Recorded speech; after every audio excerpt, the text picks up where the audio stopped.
আসসালামু আলাইকুম। Yes filming সেক্টরের মাধ্যম থেকে আমরা একটা ভিডিও নিয়ে আসলাম। তো আমরা কর্ম করি।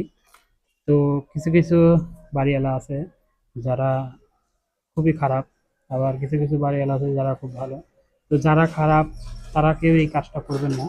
আপনি যে আমাদের কর্মর জন্য আপনি যে আমাদের নকল টাকা দিলেন, এটা আসলেই খুব খারাপ খারাপ কাজ করেছেন যেই দিয়ে থাকেন। এটা আপনি মানুষের মতো কাজ করেন নাই। 500 টাকাই বড় বিষয় না, মূলত বিষয় যে দিছেন সে আল্লাহর কাছে দায়ী থেকে যাবেন। তো আমি চাই না আমার মতো আর কেউ এটা নিয়ে প্রতারিত হোক। এই জন্য আমি এই টাকাটা নষ্ট করে ফেলবো। আর অবশ্যই যাদের হাতে যাদের হাতে নকল টাকা পড়বে অবশ্যই চেষ্টা করবেন নষ্ট করে ফেলা দেওয়ার, কারণ এটা আমাদের দেশের জন্যই ক্ষতি এবং কি যে পাবে গরিব মানুষ তার জন্যও ক্ষতি। এই জন্য আমরা যেই থাকবো পুরাই দেবো। আমি এই যে 500 টাকার নোটটা পুরাই দিচ্ছি।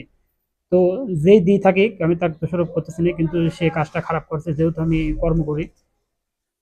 তো আপনারা যেই আসবে নকল টাকা তারা চেষ্টা করবেন পুরাই দেওয়ার জন্য।